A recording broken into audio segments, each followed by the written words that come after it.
his rhythm going early. Well, Yap coming off a nice flare screen, wide open in the corner, and just way too much time for James Yap to get a clean look at the basket. Washam almost tapping that away. Now Neely, import against import, out of the paint to Mercado, touch pass to Rayback. Laure, the go signal for a three, hits nothing but air. Well, he had a wide open look after some good ball movement, and that's a shot that Eddie Laure is allowed to take. And we've seen some good three-point shooting early from both teams. Rain Shine 1 for 2. B-Meg knocking down their only three with James Yap. Pass almost interrupted there by Rainer Shine. Now Roger Yap moving in. Meyerhofer down low. Reverse layup not there, but there will be a foul. And early on, I feel like there's a little more life, a little more energy on the Rainer Shine side. You and I covered the game on Friday night, and they just seemed really flat. It was clear and obvious that B-Meg Derby Ace was the aggressive team. They were the dominant team, and Rainer Shine seemed flat. Today, it seems like we've got more of a battle on our hands, if the first few minutes are any indicator. First free throw is good for Rico Meyerhofer, who also, along with those 14 rebounds, scored 8 points. There you see Kirby Raimundo, who has been sidelined for the entire conference, really, dealing with that leg injury. Well, that gives more opportunities to guys like Rico Meyerhofer to come in and get solid quality minutes. And best player of Game 4. And the Llamados take a 2-point lead. With a little less than 10 minutes to go here in the first, Norwood challenged by the defense. They got a clear out from Norwood on Meyerhofer coming up with the challenge. You know, those guys had a couple of interesting plays in this series. Really, Norwood had a huge block on an attempted Meyerhofer dunk. But Friday, Meyerhofer dunked on him. Yeah, dunked on him good and bad. You see Norwood extending that left hand and knocking Rico out of the way and getting called for the offensive foul. The Llamados now with a chance to build on this lead. Meyerhofer down low to Rivas. Rivas handing off. Roger Yap the slash. Soft pass and an easy two for Meyerhofer. Nice penetration by Roger Yap, who had 7 assists in Game 4, continuing his good point guard play. Elasto Painters will try to answer back here. Rod Neely against the double team, out to Laure for 3. Gets the range right, still no shot. And Roger Yap crisscrossing through the D, it's taken away. Here comes Saul Mercado. Mercado to Norwood.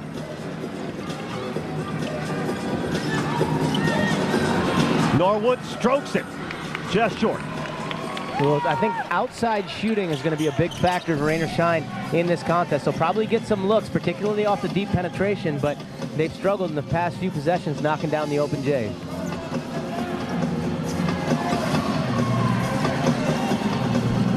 Washam for 3. Tony Washam was 4 of 9 in game number 4. It looks like he has inherited that sweet three-point shooting from his father, Darton Washam, who, by the way, used to be a former PBA import. With 8 minutes and 22 remaining, B-Meg Derby Ace up by 7.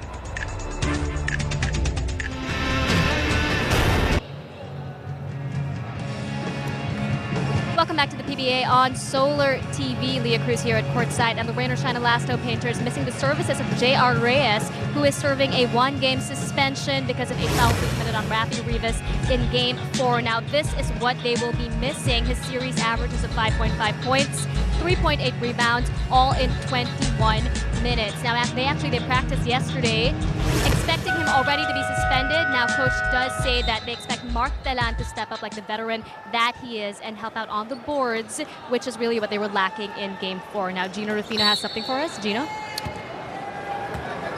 Thanks, Leah. And I was talking to assistant coach Ronnie Magsanok before tip-off, and he said that Tony Washam has been in the country less than 72 hours. However, he is a proven winner, and they hope he will continue his production. Aside from his track record, Tony is also familiar with Rod Neely and took on the challenge of guarding him one-on-one. After talking to Tony prior to tip-off, he is well aware of the magnitude of this game. He admits that he is still adjusting, but feels better than the previous game. He said he just got here, and he's not ready to leave just yet. Vito and Alex? Well, let's see how he responds after game one and a significant output. You know, in the PBA, we've seen so often that imports, when they initially come in, will have a great first game. Sure. In spite of jet lag, a lot of guys come in and they'll have a great first game.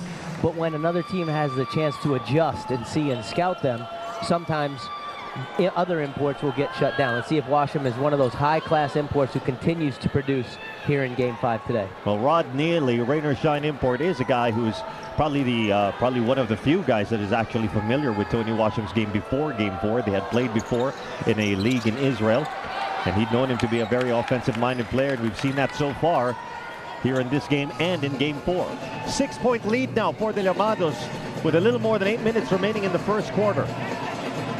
Rain or Shine looking like they're maybe coming out in a man-to-man now instead of a zone. Rivas gets it inside to Washam. Washam. And Eddie Laude could be charged with a foul here. He's going to pick up his second. He had one earlier on James Yap. Shot clock at 14 seconds. The season on the line for both of these teams. This is Game 5 of this best-of-5 quarterfinal series. Enrico Meyerhofer continues to contribute. Really playing with a little spring in his step. A lot of confidence from Rico Meyerhofer. Mike Rayback, who made his first three-point attempt of the game, this time is off with it. Well, another good, clean, open look for Rayback off the penetration. To extend the lead now to double digits. Here's Meyerhofer. Point blank miss there. Well, what's frightening, if you're Rain or Shine, is again early on, it's B-Meg dominating the backboard again, getting second chance opportunities, and on the other side, Rain or Shine not getting any second chance opportunities. Well, Jerby Cruz, who is now in the game for the first time, will try to help out in that department for Rain or Shine. Neely to Norwood. Mercado down low, trying to get it to Jerby Cruz, and looks like Meyerhofer will be caught reaching in. That'll be his first personal. Meyerhofer having another solid start. He's already got 6 points early in this game, coming off a best player performance in Game 4.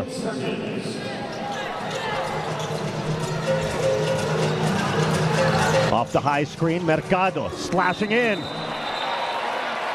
And that's going to be an offensive foul, so that will not count. Rain or Shine will stay at 6 points. That one looked like, I think the one on Norwood was clear.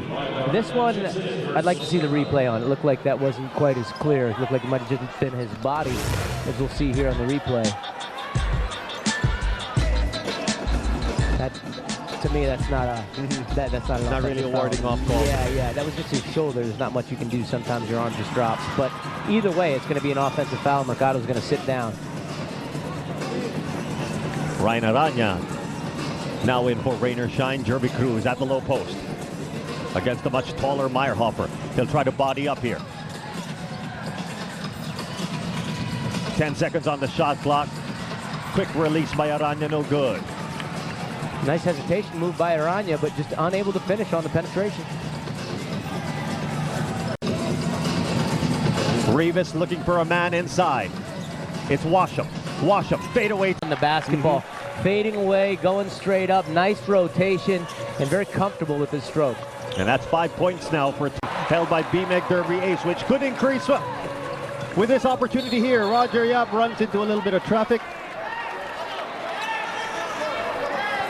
Going to be a foul on Ryan Aranya on the Arena standing by with this report. Thanks, Vito. Rain or Shine has had a history of giving the B-Meg Derby Ace franchise headaches in the past. Derby Ace assistant coach Ronnie McSonnock said they are perhaps the most athletic team in the league with an excellent coaching staff. He continued to say that they are a young, exciting team that always wants to prove themselves. Coach Ronnie pointed out that the Elasto Painters are on their 9th consecutive playing day, but the Llamados can't count on the young guns to be tired. He said, if we want to win this game, we have to outwork them. Outworking them means controlling the boards, executing on offense, contain Neely, Norwood, and Mercado. Last thing Coach Ronnie said was, it may sound cliche, but whoever wants to win this game more will win. Guys?